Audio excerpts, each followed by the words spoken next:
This video contains discussions about depression and anxiety. These topics can be sensitive and may be triggering for some viewers.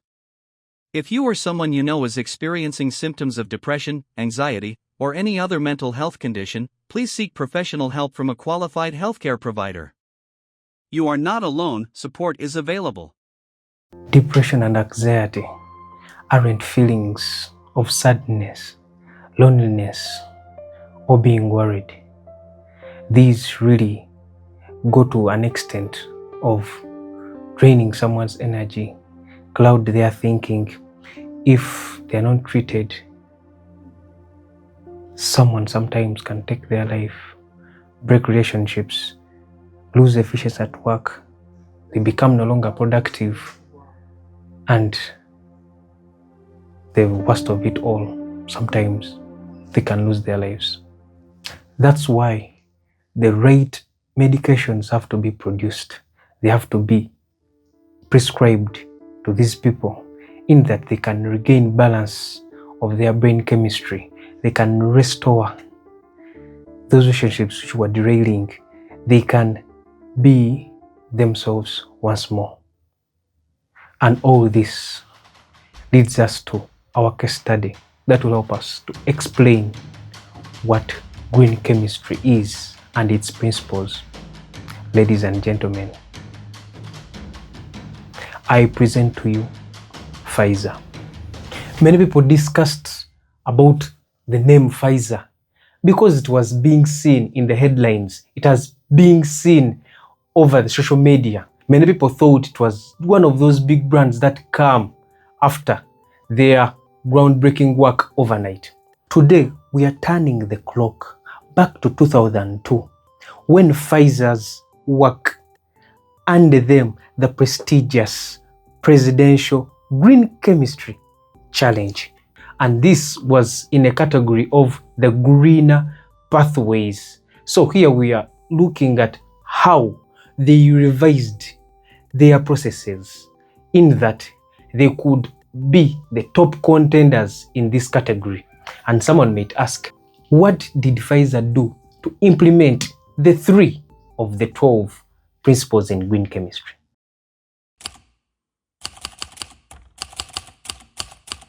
Someone might ask, you are talking about green chemistry principles.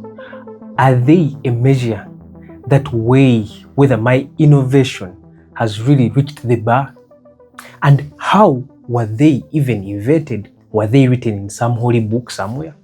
No. Let me give you a preamble about these principles. The green chemistry principles were documented by 2 great scientists.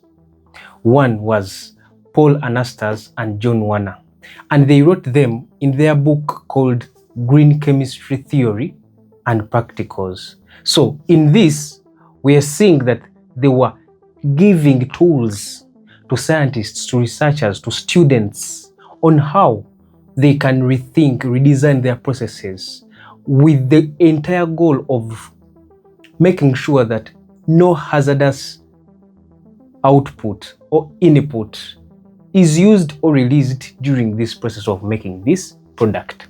So that's the preamble about these principles. There are 12 in number, and in this video, as I stated, we are going to discuss 3 using one example. Someone might ask, oh, I thought a process can achieve them. No. It's rare and almost impossible to use all the 12 in a particular case study.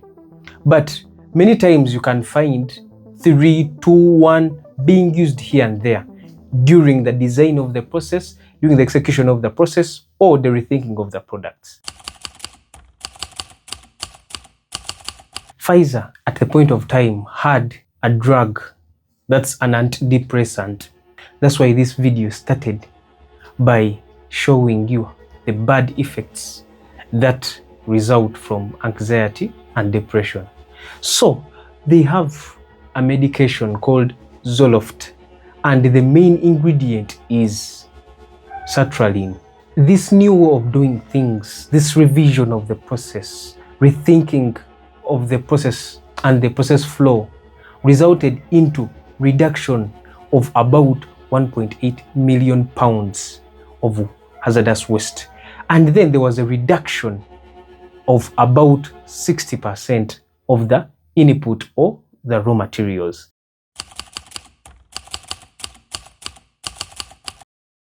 The principle we're going to talk about first is prevent waste. This principle really cautions everyone dealing in manufacturing, processing, using chemistry, that with the current trend of things, we're seeing that waste is becoming a problem to a point that it is everywhere, and it is not really good for the environment if waste accumulates with time, to reach a point of time that will be very, very expensive to handle this waste. So the prevention route is the best. It is very cheaper to prevent the waste than to treat it after it has been made. That's why it is important to think about this principle while we are designing our products and processes. In the case of Pfizer, since the pharmaceutical industry relies on organic chemistry, and this kind of chemistry called the organic chemistry is known for its big numbers of different variations of byproducts. Usually, it is hard to control. So, whenever we minimize those byproducts which are not wanted, we would have reduced that waste that would end up being treated or escaping the treatment plants, and then it will continue to the environment. So this was really a great achievement that was realized when Pfizer streamlined its 3-step process in the manufacturing of the active ingredient sertraline into one. That is some good work. How was this achieved? This new process is referred to as the combined process. It consisted of the imine formation of the monomethyl amine with tetralone.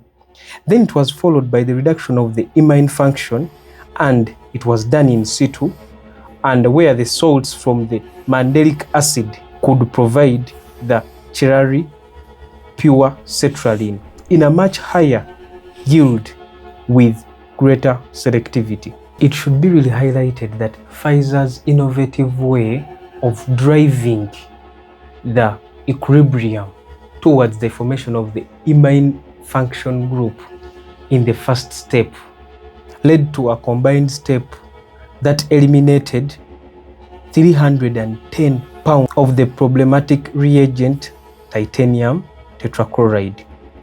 This process change eliminated 220,000 pounds of 50% of sodium hydroxide, 330 pounds of 35% hydrochloric acid waste, 970,000 pounds of solid titanium dioxide waste per year. The team really did a good job. Imagine all this waste was coming out to the treatment, and the expenses were really high.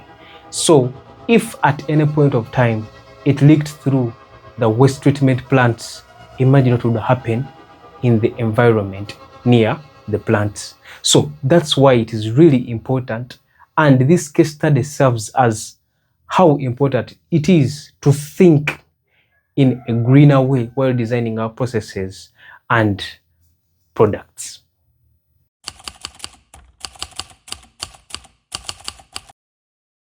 I will explain catalysis using an analogy. Imagine you need to go to the 20th floor of a building, and you have two options. One is a lift, another are stairs.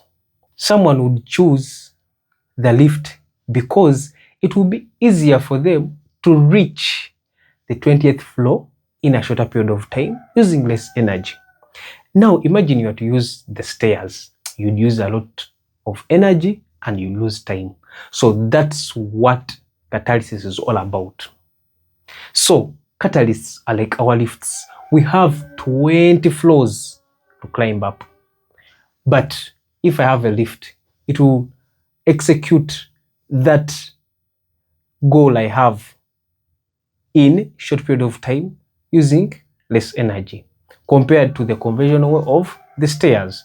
So that's why catalysis is very important.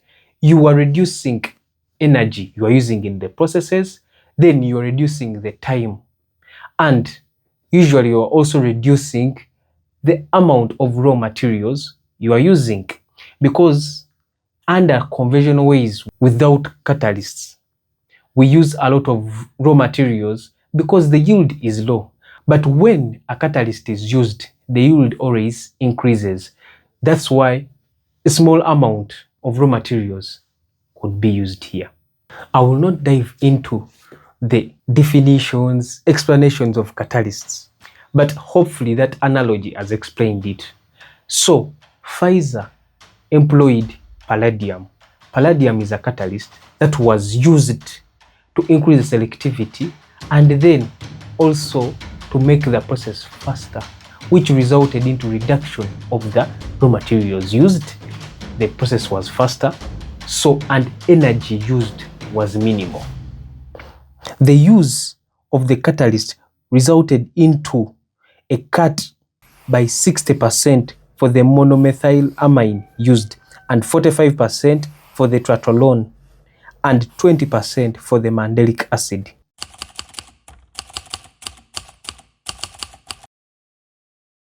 Safer solvents and auxiliaries recommend that the process of synthesis should be maximally reduced, and whenever possible, avoid the use of auxiliary chemicals and substances. For example, having solvents, separating agents, which when used and it is impossible to do without them, they should be harmless and have no effects or toxic effects to people using them. So this is when Pfizer rethought, redesigned their process to employ ethanol. And ethanol is a very stable solvent which yielded good results that made the process greener, cleaner, safer for the environment and the people who are working within the premises. In the previous process, there was recovery, distillation of 4 very problematic solvents, which after the employment of ethanol, these were all eliminated. These included methyl chloride. Methyl chloride poses significant health risks, including cancer, neurotoxicity, and respiratory issues, particularly through inhalation and skin contact. Imagine how this was really problematic, and imagine the risk that the workers faced in case there was a spill or they were exposed to this chemical. Tetrahydrofuran. Long-term exposure of tetrahydrofuran can cause liver and kidney damage and changes in the blood. There was another one called toluene, and toluene isn't good either. Toluene. Chronic inhalation of toluene may cause liver and kidney damage. If we are very keen about this, we are seeing that all these chemicals being used had very, very deadly effects. And imagine what the use of ethanol eliminated in the process, making it better. And lastly, hexane. Hexane is a toxic solvent that poses significant health risks, including nerve damage, respiratory issues, and potential reproductive harm. These innovations made the process cleaner and greener. And still, at the end of the day, the function of the product was maintained. So, with this example, we have learned about 3 of the 12 principles of green chemistry. Now, someone who may not have watched the previous videos, please, I would recommend that you go back, watch those videos, in that you understand what is even green chemistry. Thank you for following, thank you for watching, thank you for subscribing, and kindly stay tuned for the episodes that will talk about the remaining 9 of the principles of green chemistry. Thank you. Bye-bye.